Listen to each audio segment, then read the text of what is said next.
plus on amène de conscience dans notre respiration, plus on amène de conscience tout court dans notre vie. Plus je suis consciente de ma respiration, plus je suis consciente. Tout court. Et ça, c'est magnifique. Et la respiration, c'est vraiment un comportement. C'est une forme de... Oui, je reprends conscience, je reprends peut-être, oui, il y a une forme de je reprends contrôle, mais quand notre respiration, elle circule librement, l'énergie, elle circule aussi. L'énergie vitale, l'énergie de guérison, tous les processus physiologiques de notre corps peuvent se faire correctement.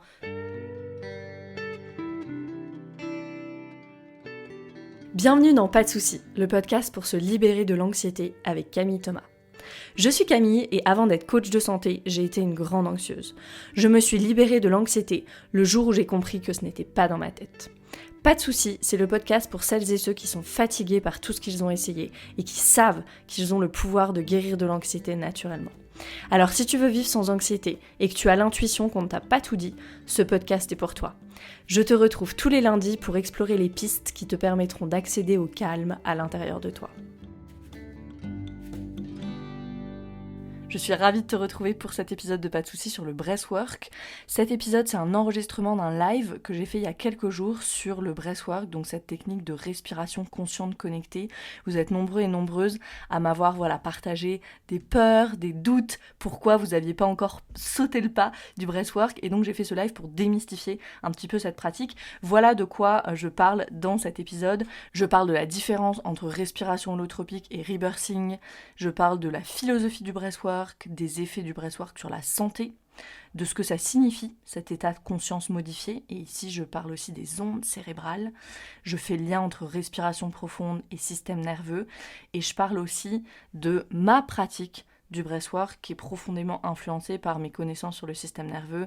C'est vraiment une pratique qui est informée trauma informed, trauma trained, tout ce qu'on veut. Et pourquoi le breathwork peut vraiment participer à ta guérison. Bonne écoute, bon épisode. Démystifions le breathwork. Ce que je vais faire, c'est que je vais dire quelques généralités, je vais les appeler comme ça, sur le breathwork, et puis après, je répondrai à des questions, des doutes qui m'ont été exprimés, posés. J'avais mis une boîte à questions il y a quelques jours, ici sur Instagram, en vous demandant, si t'es pas encore venu en breathwork, pourquoi ? Qu'est-ce qui te fait peur ? Et donc merci pour vos réponses qui ont inspiré ce live. Je pense que je vais déjà répondre pas mal à certaines questions quand je vais parler de ma pratique et de comment j'ai adapté un petit peu le breathwork, cette respiration connectée. Et puis après, s'il y a des choses en suspens, n'hésitez pas à me poser vos questions ici. Ce live, ce sera aussi un épisode de podcast, donc comme ça, vous pourrez le réécouter tranquille, un petit podcast sur le breathwork. Le breathwork, c'est quoi ? Littéralement, c'est le travail sur la respiration. Donc c'est la modification consciente de notre respiration. Ok ? Kelly, tu nous dis, j'ai trop peur de tous les ressentis physiques, d'avoir des vertiges, de plus rien contrôler. J'ai eu ces éléments dans la boîte à questions, je vais en parler. Un des grands monsieur du breathwork, c'est un homme qui s'appelle Dan Brûlé, qui a écrit un livre à notre propre nature. Quand on parle de breathwork, peut-être que t'as en tête, ou vous avez en tête les pranayamas de yoga, ça c'est ce qu'on connaît souvent, et ça c'est déjà du breathwork, c'est déjà du travail sur la respiration. Quand on vient faire une respiration alternée, par exemple, on vient modifier consciemment sa respiration, c'est tous ces exercices, ces pratiques de respiration qui sont pratiquées depuis 4000 ans, 5000 ans, déjà avec l'Ayurveda, avec le yoga, on n'a rien inventé. Mais maintenant, quand on parle de breathwork, et que même en français on utilise le mot anglais, on désigne plus souvent ce breathwork contemporain. Okay ? Dans le breathwork contemporain, il y a deux grandes branches, deux grands courants, on va dire, qui sont le rebirthing de Leonard Orr et la respiration holotropique de Stanislas Grof. Il y a des belles histoires derrière chacun de ces courants. Je vais les résumer vraiment, vraiment hyper rapidement. Moi, je suis issue vraiment du courant du rebirthing de Leonard Orr. Je vois que dans mes notes, j'ai inversé les deux noms, c'est pour ça que je suis confuse. Moi, je suis issue du rebirthing de Leonard Orr. J'ai été formée 2 fois, en fait, en breathwork. Je me suis formée auprès de Kaya Lay, avec Sacred Breath Academy, ça c'est son école. Sacred Breath Academy qui est basée aux États-Unis, en Californie. Et je me suis formée avec Lucille Falk aussi, donc qui est maintenant en Espagne, qui était à Ibiza. Et Lucille, elle a été formée par Léonard Or quelques mois avant sa mort. D'ailleurs, il est mort en 2019, Léonard Or. Quelques mois avant sa mort, elle est allée aux États-Unis se former auprès de lui et elle forme aujourd'hui des praticiens en breathwork. Donc voilà, moi je suis vraiment issue plus de ce courant-là. C'est deux techniques de respiration connectées, le rebirthing et la respiration holotropique, mais qui sont assez différentes quand même dans leur nature et dans tout ce qu'il y a derrière aussi, un petit peu les implications psychologiques, psychiatriques, etc. qu'il y a derrière. Mais c'est deux belles histoires. Les grosses différences, c'est que le rebirthing, on se concentre vraiment sur avoir une inspiration complète, alors qu'en holotropique, on va plus se concentrer sur pousser l'expiration. Dans le rebirthing, les séances, elles sont plus longues aussi. Il y a un plus long temps d'intégration. C'est pour ça que moi j'ai une préférence pour cette pratique parce que je trouve qu'elle est plus système nerveux friendly parce qu'on laisse au système le temps d'intégrer davantage. Donc ça je trouve ça très intéressant. Oui, l'holotropique ça va être plus rapide de façon générale et on va vraiment encourager à la décharge émotionnelle. Le rebirthing, on est plus dans les sensations. En tout cas ma pratique, elle est vraiment celle-là. Le rebirthing de Léonard Or, en fait, ce qu'il a fait, c'est une histoire qui est très belle. En fait, il a découvert sa propre respiration, Léonard Or, sous l'eau, en fait. Et les premières séances de rebirthing, elles se faisaient dans une baignoire. Il utilisait un tuba et une pince à linge pour boucher le nez des gens. Et il faisait respirer les gens en connecté comme ça sous l'eau. Et en fait, c'est pour ça que ça s'appelle rebirthing, renaissance. En fait, il y a plein de personnes qui revivaient l'expérience de leur naissance et qui expérimentaient vraiment ce calme du calme in utero, en fait. Un calme qu'ils n'avaient jamais ressenti auparavant. Et donc, il a commencé dans les années 70, hein, Léonard Or, et il a fait, pendant 40 ans, il a pratiqué, il a fait évoluer sa pratique, et puis il s'est rendu compte qu'il pouvait faciliter aussi le breathwork en dehors d'une baignoire, en fait, pas sous l'eau, avec cette respiration connectée, et qui avait des expériences tout aussi puissantes. Et c'est comme ça que ça a pu devenir un petit peu plus mainstream, et qu'il a pu amener cette pratique et ces expériences au grand public. Stanislas Grof de la respiration holotropique, il a une histoire qui est différente.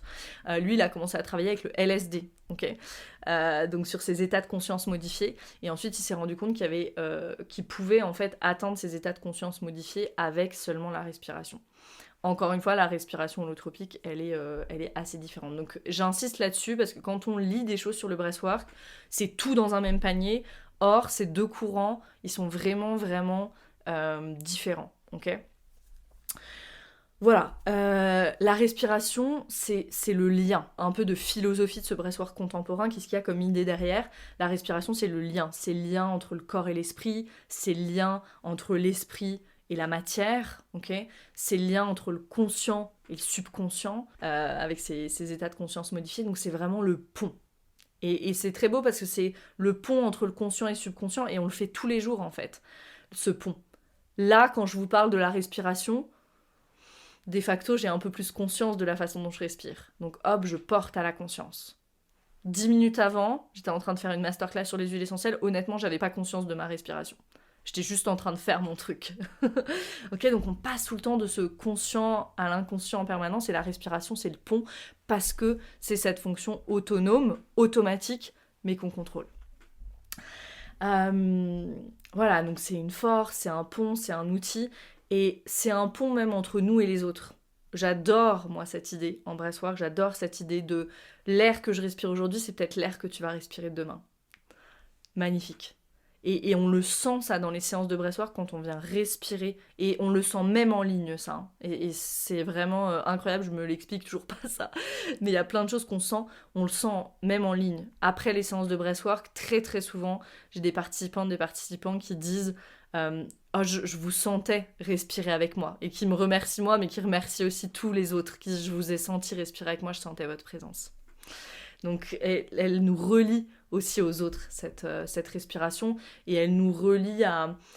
moi je crois en l'âme, ok, on y croit pas, mais voilà, à notre âme, à la source, à quelque chose d'un petit peu plus profond. il y a souvent ces expériences en breathwork de je sentais que je faisais partie d'un tout, je sentais que je faisais partie de quelque chose de plus grand. Cet état de conscience modifié dans lequel on va, il nous donne et il nous permet vraiment ça. Voilà, et ce que Dan Brûlé dit aussi, c'est que quand on vient contrôler notre respiration, on vient contrôler notre conscience. J'aime peut-être pas trop ce mot de contrôle, mais plus on amène, je vais le dire comme ça, plus on amène de conscience dans notre respiration, plus on amène de conscience tout court dans notre vie. Plus je suis consciente de ma respiration, plus je suis consciente. Tout court. Et ça, c'est magnifique. Et la respiration, c'est vraiment un comportement. C'est une forme de... Oui, je reprends conscience, je reprends peut-être, oui, il y a une forme de je reprends contrôle, mais quand notre respiration, elle circule librement, l'énergie, elle circule aussi. L'énergie vitale, l'énergie de guérison, tous les processus physiologiques de notre corps peuvent se faire correctement. C'est vraiment, vraiment tellement, tellement important. Et quand on y pense en termes de l'effet de la respiration sur notre état, comment la respiration peut changer notre état, on comprend ça, que les différents états émotionnels, physiologiques, les états de notre système nerveux, sympathique, dorsal, ventral, ils ont tous ces états un modèle de respiration associé. Je respire pas de la même façon quand je suis anxieuse, ou quand je suis en colère, ou quand je suis complètement calme, ou quand je suis en train de me reposer les jambes en l'air contre le mur, ou quand je suis en train d'être créative, quand je suis dans le flow. Tous les états, ils ont ce qu'on appelle un pattern de respiration, un schéma de respiration, qui dépend d'ailleurs de la personne, qui est unique à chacun. Et venir connaître ces schémas de respiration, nos schémas de respiration personnels, ça nous permet aussi d'amener de la conscience sur l'état dans lequel on est. Et c'est vraiment... C'est un peu une autoroute à deux voies. Ça veut dire que quand mon état change, ma respiration change. Et donc, à l'envers, si je change ma respiration, je vais pouvoir influencer mon état et changer mon état. Donc, c'est en ça que moi, j'aime bien dire que la respiration, c'est une porte. Je raconte souvent cet épisode de ma, je sais plus, peut-être 8e ou 9e séance de breathwork, quelque chose comme ça. Peut-être que c'était la 10e ou la 15e, j'en sais rien. Mais en tout cas, une de mes séances de breathwork, quand j'étais en formation, j'ai ressenti cet état de paix, mais profond comme j'avais jamais ressenti. Et là, maintenant que je vous le raconte, d'ailleurs, je fais le lien avec l'eau et avec le rebirthing de Léonard Orr, je me sentais dans l'eau, mais j'étais l'eau à la fois. C'est très... c'est très difficile à décrire, mais il y avait cette paix immense, il y avait que de la paix, que de la confiance, que de la gratitude. Et c'était un moment de ma vie où j'étais tellement anxieuse, où l'anxiété juste drivait, si ce n'est mes journées, au moins mes matinées. Donc j'avais presque oublié ce que c'était cet état-là. Et c'est le breathwork qui m'a permis de reconnecter à ça. Et à partir de là, j'ai vraiment vu cette respiration comme une porte que, ok, je peux ouvrir cette porte, et il y a cet état-là, et effectivement, c'est à l'intérieur de moi. Et là, ça a pris tout son sens aussi. Vous savez, quand on dit toujours, oui, tout est à l'intérieur de toi, ça a pris son sens, là, à ce moment-là, pour moi. Donc, on peut utiliser la respiration pour influencer notre système nerveux, influencer la façon dont notre cerveau fonctionne, je vais en parler après avec les ondes cérébrales, influencer notre système immunitaire. On peut, Dan Brûlé, il dit vraiment, on peut utiliser la respiration pour choisir son état. Hyper intéressant et puissant. Et effectivement, en termes de santé, si je prends juste un peu la santé pure, bien sûr, on ne peut pas faire d'allégation médicale avec le breathwork, donc je vais dire des choses générales ici, mais on sait que pour avoir un système immunitaire en bonne santé, par exemple, il faut avoir des tissus bien oxygénés. Donc on comprend la catastrophe de ces 3 dernières années. On sait aussi que 70% des toxines sont expulsées par les poumons. Or, aujourd'hui, on estime que l'être humain moyen qui n'a pas trop conscience de sa respiration, il respire à 30% de sa capacité respiratoire. Et effectivement, en m'écoutant, là, tu peux le tester. Combien de fois je respire comme ça dans la journée ? Pas souvent. Vraiment, avec mon abdomen qui se gonfle, ma poitrine qui se gonfle, je me remplis d'air, et j'expire. On respire à 30% de notre capacité, si on fait 70 x 30, ça fait un petit 21% d'élimination des toxines. Maintenant, on prend en compte notre environnement toxique, les perturbateurs endocriniens qui sont partout. On imagine à quel point c'est une catastrophe pour l'organisme. Et à quel point on a besoin de soutenir tous nos émonctoires, nos systèmes de détoxification. Donc vraiment important, cette respiration profonde, de faire circuler à l'intérieur de nous. Pourquoi ? Parce que qui dit charge toxique dit inflammation chronique, dit métabolisme ralenti. D'ailleurs, une bonne respiration, ça a été lié, il y a des études là-dessus, à un bon métabolisme aussi. Et tous ces schémas respiratoires, ces façons de respirer qui sont pas les bonnes, par exemple quand on respire à l'envers, quand j'inspire, en fait, je rentre le ventre, si je respire par la bouche, pendant la nuit, pendant la journée aussi, tout ça, ça a énormément de conséquences néfastes sur la santé. Donc déjà, juste pour le côté physiologique pur, je dirais, moi je conseille de venir au moins tous les mois en breathwork, si ce n'est 2 fois par mois. Okay. Toutes les semaines, c'est encore mieux. Mais au moins s'offrir 1 à 2 séances de breathwork par mois, c'est vraiment un bon entretien. D'ailleurs, sur ce sujet de la santé, il y a une étude qui est en cours. C'est un papier qui annonce une étude qui est en cours, qui est sortie là en janvier 2023, donc j'ai super hâte de voir le résultat de l'étude. Je pense que ça va mettre un moment, parce que c'est entre 1 ou 2 ans généralement. Mais ils ont testé la respiration consciente connectée, donc vraiment ces techniques de breathwork, sur les maux de dos chroniques, sur les lombalgies chroniques. Donc on va voir ce que ça donne, cette étude-là. Cette étude scientifique, j'ai hâte de voir ce que ça va donner. Sur le lien entre système nerveux et breathwork, et puis un peu sur ma pratique, plus spécifiquement à moi. On tend à lire partout, si tu tapes système nerveux, respiration sur internet, ce que tu vas lire c'est la respiration active le système nerveux parasympathique. Oui et non. ça dépend du type de respiration. C'est pour ça que quand on dit à quelqu'un qui est anxieux « calme-toi, respire », dis-moi quel type de respiration faire si je veux revenir en parasympathique. Parce que si j'accélère l'inspiration et que j'allonge l'inspiration, en fait, je vais plutôt activer le sympathique. Alors que si j'allonge l'expiration, je vais plutôt activer le parasympathique. C'est pour ça qu'on dit qu'il y a des méthodes qui disent si tu veux être un petit peu moins anxieux, une petite pratique, ça peut être de souffler dans une paille, par exemple. C'est pour ça. Parce que ce fait d'allonger l'expiration, ça vient ramener un petit peu de parasympathique. Ce qui est sûr, en tout cas, c'est que cette respiration lente et profonde, ça, il y a plein d'études là-dessus, ça stimule le nerf vague, ok ? Et on sait que le nerf vague, c'est le frein de notre physiologie. Donc on veut un nerf vague qui fonctionne correctement avec un bon tonus vagal, c'est ce qu'on dit, pour freiner notre physiologie. Donc ça veut dire quoi ? Quand il y a une activation, je sais pas moi, j'ai un examen, ok, donc je suis activée, il faut que je sois concentrée, il faut que je sois là. Ensuite, une fois que c'est passé, c'est le nerf vague qui freine à nouveau ma physiologie et qui dit ok, on peut revenir à un état de calme. Si t'as un tonus vagal, ce qu'on appelle un tonus vagal faible, un nerf vague qui fonctionne pas bien, un système nerveux où il y a cette dérégulation sous-jacente, après l'examen, déjà tu vas être stressé 3 semaines avant, et après l'examen, tu auras beaucoup de mal à redescendre. Okay, ça c'est indicatif d'un système nerveux et d'un nerf vague, un petit peu plus spécifiquement, qui fonctionne pas comme il devrait, en tout cas, pas de façon optimale. La respiration profonde, lente, comme ça, va venir stimuler le nerf vague. Donc en ça, c'est super intéressant. Le breathwork est cette respiration connectée, vraiment profonde, complète et lente. Moi, c'est comme ça que je commence toutes les séances de breathwork, avec une respiration connectée, lente, profonde. Et puis ensuite, ok, encore une fois, on met pas tout dans le même sac, comme un sac à patates où on mélange tout. Moi, ma pratique, c'est vraiment celle-là. On commence lentement et on choisit son tempo. D'accord ? Donc pour toutes les personnes qui ont peur de perdre le contrôle, qui ont peur d'avoir des gros ressentis, des grosses sensations qu'elles ne maîtrisent pas, c'est pas du tout le but, d'accord ? Le but, c'est de rester connecté à ces sensations tout du long.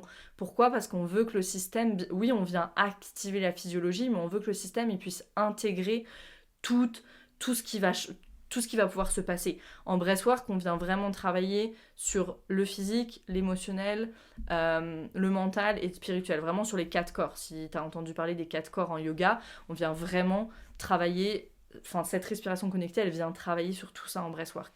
La respiration ne crée rien, elle vient activer, réveiller, faire émerger ce qui est déjà à l'intérieur, ok ? Moi, j'aime bien, ça je le dis souvent, quasiment tous les dimanches, je le dis, en séance de breathwork, dans mon introduction, là, cette respiration connectée, c'est comme si on envoie de l'eau un petit peu plus fort, un jet d'eau dans les tuyaux, et va se décoller, va émerger, ok, dans la physiologie, et va se décoller des tuyaux, ce qui était peut-être là depuis 10 ans.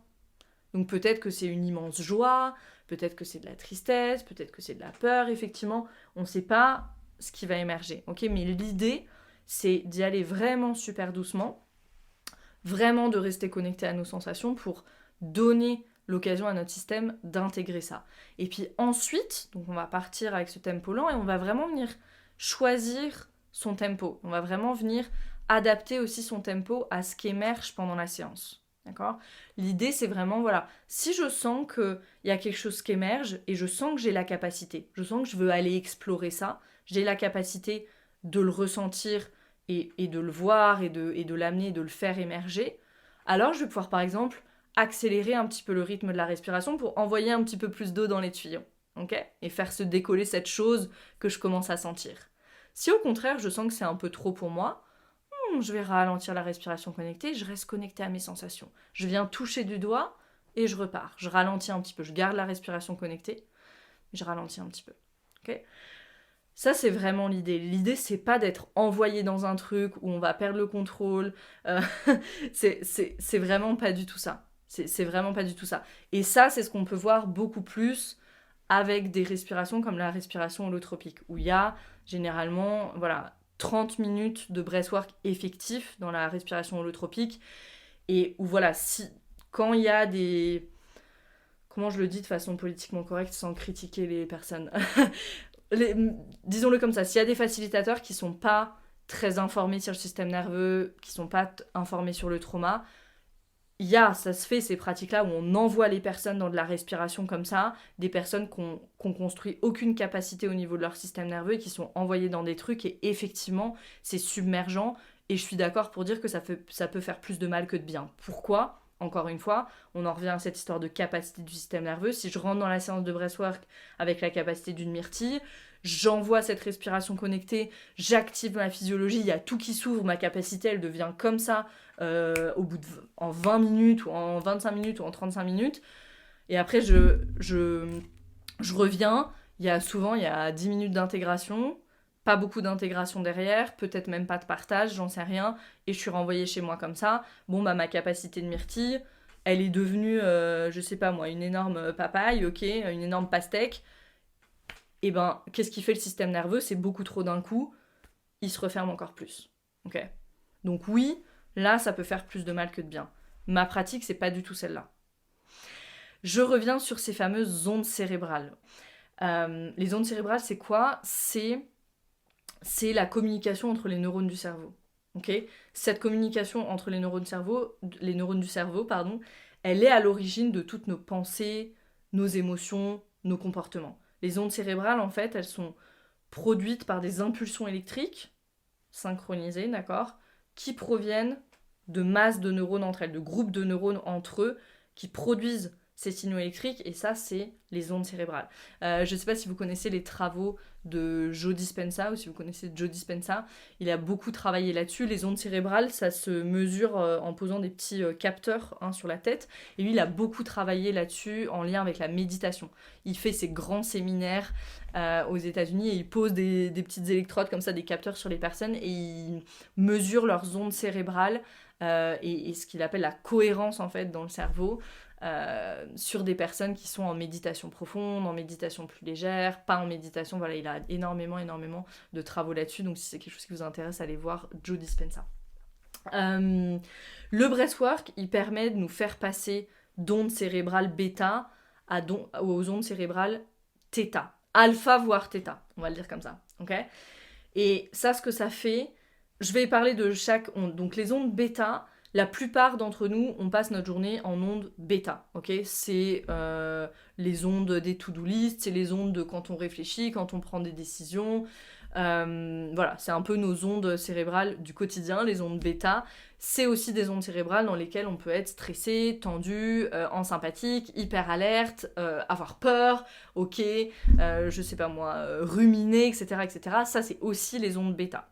Donc ça nous permet de fonctionner au quotidien, mais il y a aussi tout ça qui vient avec. En onde alpha, Alpha, c'est là où on va être, c'est des ondes cérébrales où on va être plus détendu, réfléchi aussi, on est capable de prendre des décisions, mais on va être plus détendu et conscient. Conscient du moment présent, donc il y a un peu plus de présence, un peu plus de conscience déjà dans les ondes alpha. Et puis après les ondes θ, ça c'est un état encore plus détendu, où là c'est notre intuition qui s'ouvre. On est ouvert, on est intuitif, on est réceptif à ce qui vient de se présenter, on peut vraiment avoir des prises de conscience profondes dans ces états-là, ce qu'on appelle les aha moments en anglais, des réalisations profondes aussi. On est un peu au-delà de notre conscience normale. On pourrait appeler ça un petit peu une métaconscience, une super conscience. Ça, c'est vraiment les ondes θ. Et ça peut se produire en méditation profonde, par exemple, ou quand on fait des séances de respiration consciente connectée, de breathwork. Okay, et donc, dans ces ondes alpha ou θ, on peut recevoir, peut-être que si je le dis comme ça fait peut-être un peu vaudou, mais recevoir des messages ou avoir des prises de conscience en tout cas et venir intégrer des choses qu'on peut pas forcément intégrer en ondes bêta parce que y a toutes ces ruminations, il y a toutes ces pensées qui get in the way un peu, qui sont sur le chemin et qui sont des obstacles à ça, ok. Ce qu'il faut retenir, c'est qu'en ondes alpha ou θ, on est beaucoup plus réceptif, beaucoup plus ouvert, beaucoup plus conscient, et ça va nous permettre d'intégrer des choses. C'est pour ça que j'ai beaucoup de personnes qui, à la fin des séances de breathwork, me disent par exemple, quelque chose que j'entends souvent, c'est pour la première fois, j'ai senti que j'étais en sécurité. C'était pas juste, je me le disais, j'ai senti que j'étais en sécurité, ou j'ai senti cette paix à l'intérieur de moi. Et c'est très différent de se dire rien n'arrive, tout va bien, je suis en paix, je suis en sécurité. C'est très différent de je ressens cette sécurité dans mon corps. Ou qui disent j'ai senti que je pouvais m'autoriser. J'ai senti que je pouvais aller faire cette chose-là et que tout irait bien. J'ai senti cette clarté. Ce que j'entends aussi souvent à la fin des séances de breathwork, c'est je suis entrée dans la séance avec plein de questions et j'ai mes réponses. Pourquoi ? Parce que quand on est dans ces ondes cérébrales-là, on peut recevoir, notre intuition, on canalise vraiment, on est super super connecté à notre intuition et donc tout est clair, tout est fluide. Et on peut avoir ça. On n'a pas forcément accès à ça, encore une fois, s'il y a des résistances, si le monkey mind n'y lâche pas, ça peut arriver, mais généralement au bout de 20-25 minutes, on commence à switcher l'état, comme ça à changer et à aller vers ces ondes cérébrales alpha ou θ, où on est plus ouvert, plus réceptif, plus détendu, plus là. Donc voilà ce qui vient faciliter aussi les choses. La musique, qui est très safe pour changer d'état du système nerveux, si c'est quelque chose que vous n'utilisez pas encore, utilisez la musique pour changer d'état du système nerveux.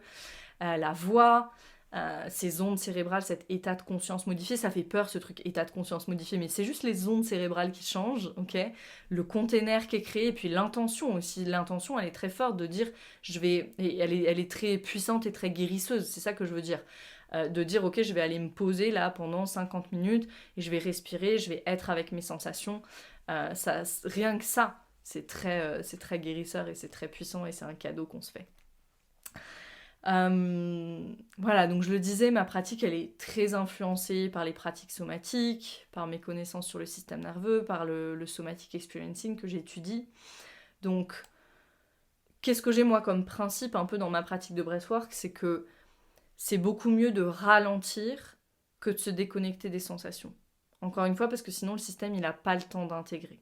Donc l'invitation c'est toujours à ressentir, à être avec nos sensations, à laisser le corps faire. Quand on est en breathwork, c'est vraiment une des seules instances et un des seuls cadres où waouh, je suis complètement en sécurité, je peux laisser mon corps faire. C'est plus ma tête qui dirige mes mouvements, qui dirige mon corps, c'est plus mon bras qui dit je vais prendre ce verre d'eau, d'ailleurs je vais boire une gorgée d'eau. C'est mon corps qui peut faire les mouvements qu'il a besoin de faire, qui peut arriver à une résolution. On parle de complétion du cycle de stress, de compléter le cycle de stress. J'ai ressenti cette grande tristesse ou j'ai ressenti cette grande frustration à un moment dans ma vie et puis je me suis contractée pour pas ressentir tout ça. Et qu'est-ce que ça a fait ? C'est resté bloqué dans mon système, c'est resté bloqué dans ma tuyauterie dont je parlais au début. C'est resté bloqué dans mes tuyaux, dans mon système nerveux et donc c'est là. Et donc qu'est-ce que je vais pouvoir faire avec la respiration ? Je vais pouvoir activer doucement la physiologie et permettre à ça d'être relâché. Mais pour ça, il faut que je le ressente. Peut-être que mon corps, il a besoin de faire certains mouvements pour arriver à une résolution. Et ça, le breathwork, c'est un super vecteur pour faire ça, à condition, encore une fois, d'avoir la capacité dans son système nerveux. Donc on veut laisser le temps au système d'intégrer. C'est pour ça qu'à la fin, il y a au moins 15 minutes de respiration, d'intégration après la respiration, donc de respiration juste naturelle après, d'intégration de la séance, de relaxation et d'intégration. Et après, on sort tout doucement de la séance et il y a un cercle de partage pour les personnes qui veulent se déposer. C'est vraiment super important ça. C'est vraiment le cadre est vraiment super important. Si vous allez dans une séance de breathwork et que vous vous sentez pas safe parce que le cadre il est pas rassurant, faites même pas la séance. Ok, parce que ça va faire plus de dommages que de bien. Ok, c'est vraiment important de se sentir safe. Voilà, donc on choisit son rythme dans ma séance de breathwork et il faut savoir que ça c'est des choses que j'ai un peu modifiées moi parce que j'ai pas nécessairement été formée comme ça. J'ai été formée à trouver un tempo modéré, d'accord ?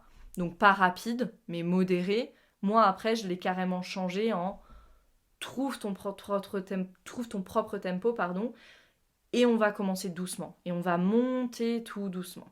Okay, parce que c'est vraiment vraiment important de sentir tout du long. Ok, est-ce que je peux aller un peu plus loin? Est-ce que je peux aller un peu plus loin? Est-ce que j'ai la capacité? Est-ce que j'ai la capacité? Oui, oui, oui, ok. Ouh, ici je commence à sentir le petit monkey mind, là, le petit singe dans la tête qui revient. Ça, c'est un signe, par exemple, il y a une résistance, ma capacité, elle est là. Elle est là pour aujourd'hui. Donc je vais pas aller plus rapidement. Au contraire, je reviens dans mes sensations, je continue à respirer, je suis là. Et magnifique. Et à cet endroit-là, il y a des choses qui vont émerger. Donc on choisit son rythme. Moi j'invite à inspirer par le nez. Traditionnellement dans le rebirthing ça avait l'air d'être ça, mais ça l'est plus aujourd'hui. Moi je me suis formée donc avec Lucille Fauque, elle donne le choix entre le nez et la bouche. Là avec qui je me suis formée à Sacred Breath Academy, KILA, elle proposait vraiment par le nez. Moi je résonne beaucoup avec le nez, pourquoi ? Parce que pour moi dans le breathwork il y a aussi une forme de rééducation de la respiration. Je trouve ça pas très intéressant d'arriver dans la séance de breathwork, je fais ma séance et merci, au revoir, j'y pense plus. L'idée, c'est vraiment d'augmenter cette conscience de la respiration pendant la journée. Et moi, c'est vraiment quelque chose que j'ai vu sur moi. Plus je fais du breathwork, et à chaque fois que je revais faire une séance, je sens comme dans les jours d'après, j'ai plus de conscience de ma respiration. J'ai tendance à reprendre régulièrement des inspirations profondes, à porter attention à la façon dont je respire. Et c'est ça qui est intéressant. C'est ça qui est intéressant parce que, encore une fois, cette guérison du système nerveux, c'est un mode de vie. Et la respiration en fait partie. Donc pour moi, c'est pas intéressant de rester là, venir pendant 1h30 et merci, au revoir. Donc d'où je perds un petit peu mon fil, d'où la respiration par le nez, parce que c'est comme ça qu'on devrait respirer au quotidien. Si tu veux avoir toutes les explications sur le sujet, lis le livre de James Nestor qui s'appelle Respire. Lui, il a fait des études et des essais et plein d'expérimentations justement sur la respiration par la bouche versus la respiration par le nez. Et c'est vraiment vraiment important de respirer par le nez. Bien sûr, si tu viens en séance de breathwork, que ce jour-là, le nez est bouché ou c'est vraiment inconfortable de respirer par le nez, ça peut être un petit peu au début, on va venir faire une respiration par la bouche, on va avoir de toute façon cette inspiration complète et on aura les mêmes résultats. Ok. Donc moi, l'invitation par le nez, c'est vraiment pour cette idée de conscience de la respiration et de rééducation. Mais on peut faire les deux pendant une séance de breathwork. Et j'aime bien par le nez aussi parce qu'on absorbe davantage l'oxygène. Et donc ça, je trouve ça intéressant. Et oui, ça c'est important.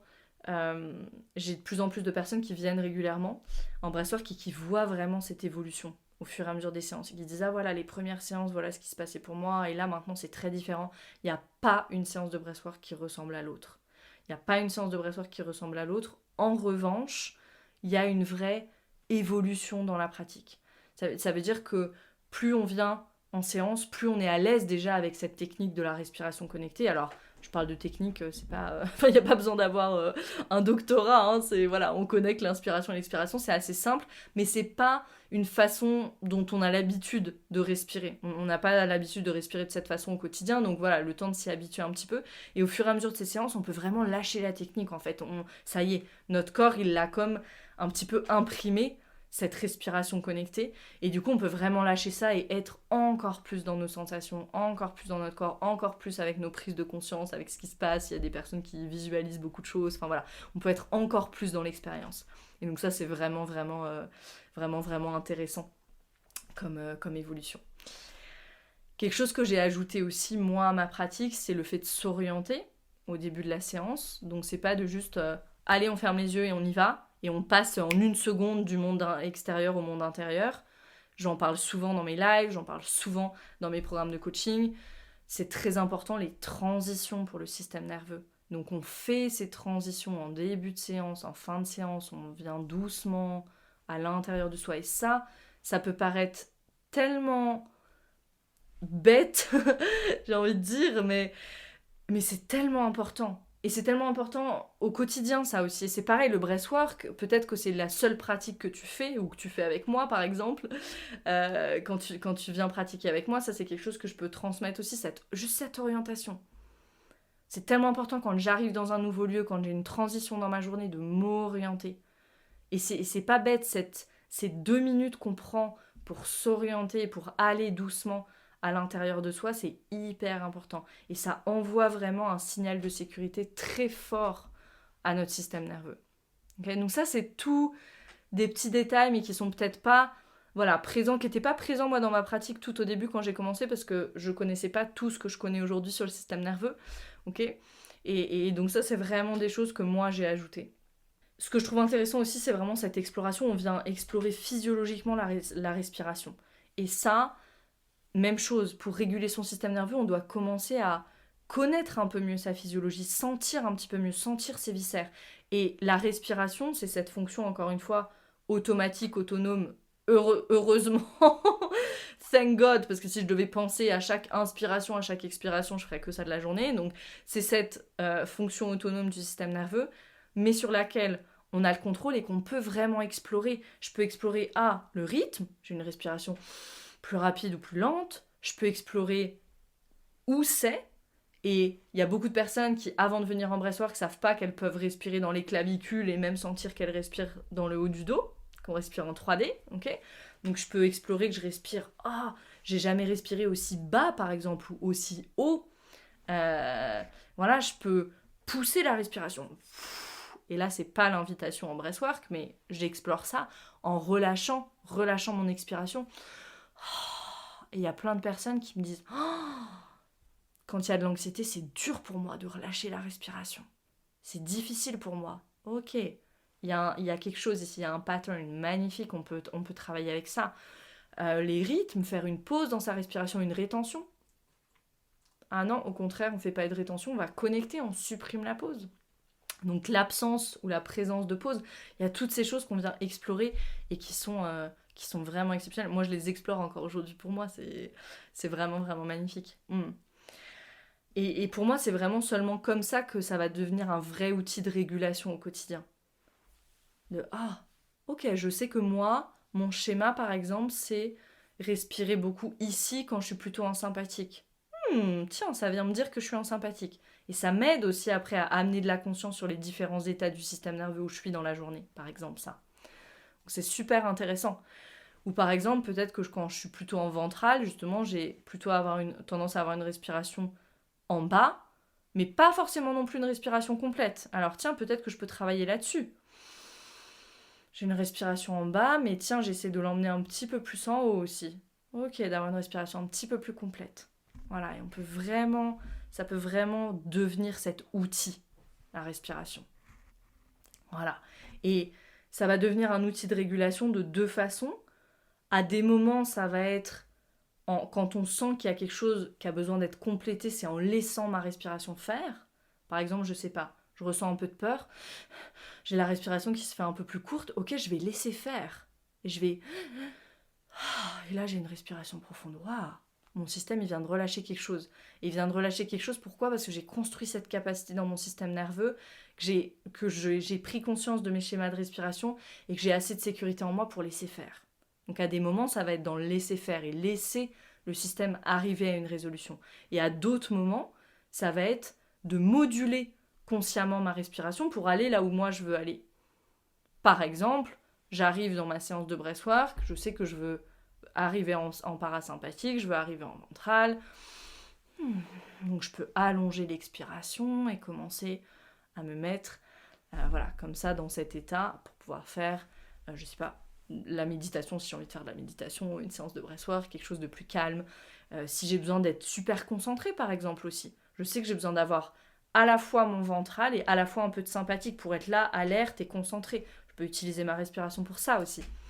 Donc voilà, en venant en breathwork régulièrement, après on peut vraiment utiliser cet outil de la respiration à certains moments pour laisser notre système arriver à une résolution et compléter des réponses de survie qui ont été interrompues, ou à d'autres moments moduler consciemment ma respiration si j'ai besoin de me calmer. Je sais pas, moi je sens que je vais mettre un point dans la figure à quelqu'un en face de moi, là je peux utiliser ma respiration pour me calmer dans ce moment-là. Voilà, je me calme et je dealerai avec ma réponse de combat après, plus tard, quand je serai seule et un petit peu plus revenue en ventrale. Voilà. Quand tu dis respiration par le nez, tu veux dire inspiration et expiration? Non, alors en breathwork, c'est vrai que j'ai pas précisé, en rebirthing, on inspire par le nez, l'expiration se fait toujours par la bouche. Pourquoi? Parce qu'on peut davantage relâcher. Et l'invitation, c'est à relâcher. Ouais. Effectivement, il y a plus de relâchement qui peut se faire parce que l'expiration par le nez, elle sera forcément beaucoup plus contrôlée. En breathwork, on contrôle pas du tout, on pousse vraiment à peine l'expiration. C'est comme un soupir de soulagement. Ouais, alors en breathwork, on vient pas compter. Moi, j'ai été formée aussi sur... je l'utilise pas trop. C'est ça, si on veut oxygéner un petit peu plus rapidement, on peut venir inspirer en 2 fois. Et en fait, on va doublement oxygéner.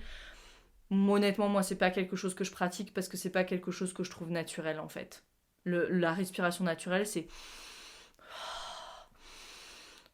Et moi, je veux être dans quelque chose qui est au plus près de la façon dont on va respirer naturellement au quotidien, encore une fois, pour pouvoir utiliser vraiment la respiration comme un outil au quotidien.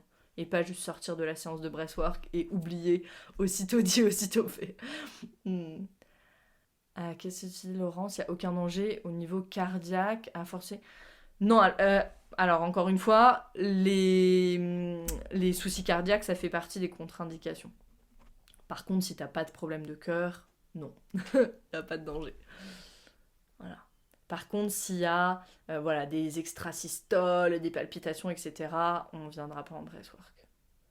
Même si,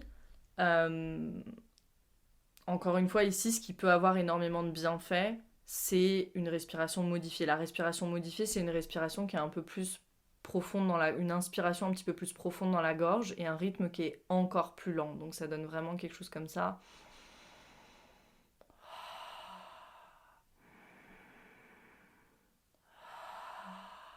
Et on connecte ça. Et ça, c'est vraiment, vraiment très bienfaisant. Et ce que je disais tout à l'heure avec la stimulation du nerf vague, avec cette respiration lente et profonde, le nerf vague, c'est le pacemaker naturel du cœur. Le nerf vague, il a ses 2 branches, dorsale et ventrale. Et le nerf vague innerve le poumon, le cœur, tous nos viscères, ok, mais innerve le cœur, ok, c'est vraiment le pacemaker naturel du cœur, encore une fois, le frein de la physiologie. Si je suis activée, j'ai le cœur qui bat à toute allure, qu'est-ce qui va permettre à mon cœur de revenir à la normale et au rythme cardiaque de ralentir une fois que le danger est passé? C'est le nerf vague, ok. Et cette respiration profonde, lente, stimule le nerf vague, favorise un bon tonus vagal et donc est excellente en termes de pacemaker naturel pour le cœur. Okay, on se souvient bien que c'est connecté comme respiration, mais encore une fois, on choisit son tempo, d'accord? Donc on ne vient jamais dépasser sa physiologie. Pourquoi? Parce qu'on reste connecté à nos sensations. Et on reste connecté à notre physiologie. Et l'idée, c'est vraiment jamais de dépasser sa capacité. Ok, donc les questions, qu'est-ce que j'avais? J'ai peur de ressentir des choses désagréables. J'ai du mal à prendre du temps pour moi et à trouver un endroit calme. J'ai peur que ça ne fasse rien, que je n'arrive pas à ressentir. J'ai peur d'être bouleversée et ne pas réussir à revenir après. Peur de faire un malaise. Peur de me dissocier, peur de perdre le contrôle. Une autre personne qui dit jamais de moment seul. peur de l'intensité, peur de paniquer, je me trouve toujours des excuses pour pas venir en séance. Ok, alors, peur de ressentir des choses désagréables, peur de l'intensité, de perdre le contrôle, de faire un malaise, de paniquer. Tout ça, ça va ensemble. Et tout ça, je renvoie à ce que j'ai dit sur le fait de jamais dépasser sa capacité et l'invitation à ressentir et à être avec ses sensations pendant vraiment toute la séance. Ok ? Là, c'est vraiment l'endroit où tout ce que j'ai un petit peu twisté et modifié pour que ce soit vraiment système nerveux friendly comme pratique entre en jeu. Et je l'ai vraiment fait parce que ça fait 2 ans que je pratique le breathwork, ça fait 2 ans que j'ai ces personnes qui m'expriment ses doutes, qui m'expriment ses craintes. Et moi, j'ai énormément pensé, j'ai énormément expérimenté pour me dire, ok, une personne anxieuse qui vient en breathwork, comment est-ce qu'elle peut se sentir en sécurité et comment est-ce qu'elle peut tirer un maximum de bénéfices de cette pratique. Ça, c'était mon fil rouge pour adapter ma pratique du breathwork tout du long, depuis le début. Sybille, tu dis, est-ce que c'est une pratique que tu déconseillerais à quelqu'un qui habite seul et qui est totalement isolé ? Ok, alors, très bonne question, je vais te donner mon exemple. Moi, c'est assez rigolo comment j'ai atterri en fait dans le breathwork. C'était en plein Covid. Moi, en plein Covid, j'ai passé 2 mois et demi. Alors, c'est pas vrai parce que j'ai eu pendant 1 mois une amie à la maison, mais je venais de déménager en Italie 2 semaines avant. Donc, j'étais seule dans mon appart et j'ai passé 2 mois et demi comme ça. Mon mari, mais qui était mon copain à l'époque, était reparti en Slovénie. Donc, j'étais 2 mois et demi seule.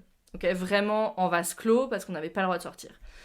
Et j'ai fait une séance de breathwork avec Lucille, qui avait commencé le breathwork en ligne à ce moment-là, parce qu'évidemment tout était coincé, et elle, sa démarche, ça avait été de dire, ok, il faut que je puisse offrir cette pratique aux personnes, c'est pas possible, on peut pas tous rester enfermés comme ça, les gens ont plus que jamais besoin de cette pratique, et elle s'est lancée, elle a commencé le breathwork en ligne. Et j'ai fait une séance de breathwork avec elle, où j'ai été complètement tétanisée, ok, je pouvais plus bouger mes mains, c'était une séance hyper intense pour moi, et j'étais toute seule dans mon appartement. Mais Lucille, elle avait vraiment posé ce container qui était safe, et honnêtement, je me suis jamais sentie en danger ou quoi que ce soit, ok. Et j'étais seule dans mon appart, et ce qui s'est passé, c'est qu'après 3 semaines avant que les choses ne réouvrent un peu en Italie, c'était un peu ce truc-là, genre toutes les 2 semaines, on nous disait oui, non, on va pouvoir ouvrir les frontières, oui, non, et on savait pas. Et là, je venais d'apprendre que pendant encore 3 semaines, voilà, mon copain allait pas pouvoir venir, donc j'allais passer encore 3 semaines seule. Et je me suis dit, ok Camille, il faut que tu fasses quelque chose parce que juste tu vas devenir folle. J'avais besoin de vraiment quelque chose de nouveau. Et à ce moment-là, j'ai vu sur Instagram la formation de Kaya Lay de Sacred Breath Academy qui disait last call, dernier jour et tout. J'ai eu l'appel avec elle à minuit, juste avant la clôture des inscriptions, je m'en souviendrai, j'étais dans mon lit, il était minuit parce qu'on était en décalage horaire, elle était à Los Angeles. Et on a eu cet appel, elle m'a dit ok, let's go, tu peux faire la formation. Et donc voilà, j'ai été acceptée dans cette formation. Et c'est comme ça que je suis tombée dans la marmite du breathwork. Ok, donc juste pour dire que je suis tombée dans la marmite du breathwork, j'étais complètement seule. Et vraiment le plus seule parce qu'il y avait personne qui potentiellement pouvait venir chez moi vu le contexte. Ok, donc non. À partir du moment où toi tu te sens en sécurité, c'est ok. Moi je dis toujours aux personnes, si vous avez le moindre doute que vous vous sentez pas safe, venez pas faire la séance de breathwork. Ou mettez en place des choses qui vous font vous sentir safe. Si vous avez besoin d'avoir votre famille ou votre compagnon dans la pièce d'à côté, ayez ça, ok ? Mettez-vous en condition pour être safe. Créez aussi peut-être un espace qui vous fait vous sentir bien. Voilà, prenez ce temps, c'est important encore une fois, c'est cette histoire de transition, d'envoyer un signal de sécurité fort au système avant de commencer une pratique comme ça. Donc voilà, encore une fois, si j'ai peur de ce qui peut se passer pendant la séance, une fois encore, c'est pas du tout des séances où j'envoie les personnes dans des choses où elles sont pas prêtes à aller. On ressent, on reste connecté à ce qui est là pour nous. Il y a ma voix tout du long, il y a un vrai container qui est posé, un cadre qui est posé, qui est très sécurisant. J'ai peur, alors la peur de ressentir des choses désagréables, ça c'est un petit peu spécifique, ça c'est peut-être un peu plus spécifique que j'ai peur de ce que je pourrais ressentir, j'ai peur de ressentir des choses désagréables. Souvent c'est ce qu'on fait. Pourquoi ? Parce que depuis tout petit enfant, Si t'as peur de ressentir des choses désagréables, il y a de grandes chances pour qu'il n'y avait pas d'adulte à ce moment-là pour co-réguler avec toi ou pour co-réguler de façon efficace avec toi. Et donc t'as été laissé plus ou moins seul avec toute cette intensité émotionnelle, hein, souvent toute cette intensité, que ce soit voilà, de la terreur, de la frustration, de l'inquiétude, de la tristesse. Et donc, qu'est-ce qui fait le système d'un enfant? Encore une fois, hein, il n'a pas de capacité d'autorégulation. Donc, il part en activation, activation, activation. Il n'y a toujours personne pour venir. Il n'y a personne qui vient, il n'y a personne qui vient. Et il va en shutdown. Okay, et ça devient une réponse par défaut dans le système nerveux. Et on commence à avoir peur de ressentir n'importe quelle intensité, n'importe quelle sensation désagréable, parce qu'à ce moment-là, j'avais pas de capacité d'autorégulation en tant que tout petit enfant, et il n'y avait personne pour co-réguler. Okay, donc, cette peur de ressentir les choses désagréables, moi je dirais, le travail de fond, qui est ce travail de régulation du système nerveux, travail à construire un petit peu de capacité, peut-être avant de venir en breathwork. Ou viens en breathwork avec cette intention d'être dans les sensations. Et d'être avec tes sensations, de toucher les sensations et de revenir. Et on peut penduler très facilement en breathwork, par exemple. On peut venir se concentrer sur une sensation et reporter notre attention sur la musique. Les musiques, elles sont hyper belles, hyper nourrissantes, quasiment à chaque fin de séance de breathwork. Est-ce que tu peux nous partager la playlist? Ok, je peux me concentrer sur la musique et revenir toucher ma sensation. Touch and go, ok? Ça, c'est vraiment le principe. On ne veut pas aller prendre des gros bouts, on prend des micro-bouts, d'accord? J'ai peur que ça fasse rien. Je renvoie à ce que j'ai dit tout à l'heure, il se passe jamais rien en breathwork. À minima, j'ai oxygéné mon organisme en profondeur, à minima, j'ai fait circuler l'énergie, à minima, j'ai fait circuler l'énergie vitale, j'ai nourri en prana, et ça, c'est déjà énorme, ok? Et j'ai été avec mes sensations. Et ça, c'est vraiment là où on a besoin de changer notre définition de ce que c'est le succès, ou je sais pas si on peut parler d'objectif ou de succès. On peut pas parler d'objectif ou de succès dans la guérison ou dans le breathwork, enfin ça n'a pas grand sens. Mais on doit peut-être manager ses attentes un petit peu autrement, ok?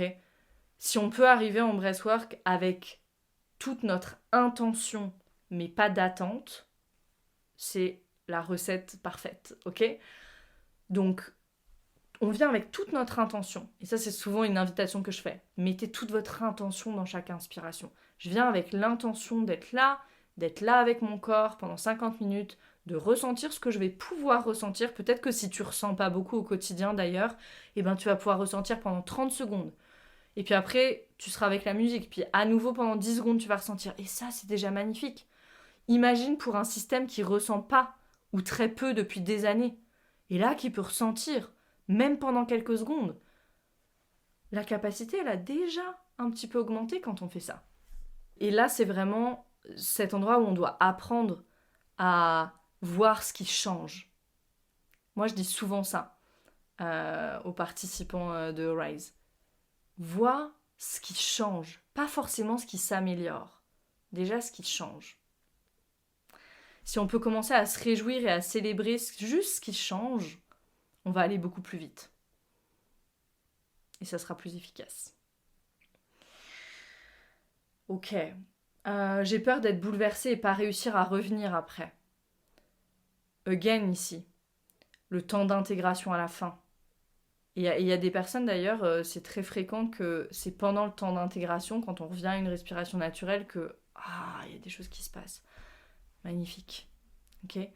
On rentre doucement dans la séance et il y a ce temps d'intégration à la fin. Et pendant le partage à la fin, voilà, si vous venez en séance, vous verrez, mais je dis toujours, s'il y a des personnes qui ont besoin de rester un petit peu plus longtemps allongées, par exemple, on peut rester allongé, faites ce que vous avez à faire, écrivez, buvez, voilà. On sort vraiment très très doucement, c'est transition encore une fois. Et normalement, on ne doit pas arriver à un stade où on est bouleversé, parce qu'encore une fois, l'idée, c'est pas de dépasser notre capacité. J'ai du mal à prendre du temps pour moi, j'ai jamais de moment seul, j'ai du mal à trouver un endroit calme. Là, c'est pas un sujet de breathwork, c'est un sujet de système nerveux, parce que c'est un sujet de limite, de poser ses limites avec les autres et de dire maintenant j'ai besoin d'1h30 et c'est super important pour moi et j'en ai besoin 2 fois par mois et c'est pas négociable. Peut-être que c'est pas encore possible pour toi de poser ce genre de limite parce que c'est encore trop effrayant. Et je comprends, ça c'est tout le travail qu'on fait dans Arise. C'est peut-être de poser une limite avec toi-même, parce que peut-être que, je sais pas, tu fais passer les autres avant toi, tu fais passer le travail avant tes pratiques personnelles, etc. etc. Donc là, c'est... Je vais pas dire c'est une question de volonté, mais c'est une question d'intention et de limite. Ça, c'est sûr. C'est pas une question de breathwork. Et même chose avec je me trouve toujours des excuses. Ça, c'est pas une question de limite, c'est peut-être plus une question... Alors, ça peut être que ton système, c'est pas encore safe le breathwork, juste l'idée de venir en breathwork est pas encore safe pour ton système nerveux. Et donc, qu'est-ce qu'il fait ? Il te sabote, mais il te protège, en fait. Donc t'es dans l'autoprotection, et quand on est dans l'autoprotection, on n'est pas dans voilà, l'ouverture, l'enthousiasme, la curiosité. Soit on survit, soit on vit. C'est généralement pas les deux à la fois. Voilà, donc là, l'invitation, ce serait « Ok, je vois que je me trouve toujours des excuses, et je connais ça, hein. Moi, j'ai toujours dit « Heureusement que j'ai commencé le breathwork presque tout de suite en me formant. » Parce qu'il y a tellement de moments où j'ai eu tellement de résistance, mais il fallait que je vienne sur le tapis parce que j'étais en formation. Et je remercie, j'ai énormément de gratitude pour ça, mais je sentais énormément de résistance au début. Énormément de résistance. Mais aussi parce que j'y allais dans quelque chose qui tenait de la performance. Et encore une fois, si on peut y aller avec de l'intention mais pas d'attente, et ça c'est ce que j'ai compris assez tard, j'aurais été déjà beaucoup plus tranquille. Si j'avais pas cette idée de il faut que j'aille quelque part. Il y a nulle part où aller. On va où? Nulle part. Je veux juste être avec ce qui est. C'est ça l'idée. Je vais pas quelque part. Ok ? Donc peut-être que ça c'est une piste intéressante. Et puis après voir, demander à cette partie de toi, à ces parties de toi protectrices qui te protègent, qu'est-ce qui vous fait peur là-dedans ? Et attends la réponse. Et puis après tu peux mettre en place des actions qu'est-ce qui pourrait te faire sentir en sécurité. Négocier avec les parties de toi. Ça, c'est quelque chose qu'on apprend à faire aussi dans Arise. Négocier avec les parties de nous. Ok. S'il n'y a plus de questions, je pense qu'on va terminer ici. Je vous remercie de m'avoir écouté. Je vous remercie pour votre présence, pour votre confiance, pour votre écoute, ici sur Instagram, en live, pour voilà, la lecture de mes posts, l'écoute du podcast. Je suis vraiment super reconnaissante et super honorée que vous veniez m'écouter, pour certains, pour certaines, chaque semaine. Et puis je vous dis à très vite pour un prochain épisode de podcast, pour un prochain live et pour un prochain sujet passionnant sur le système nerveux, sur le trauma, sur la respiration.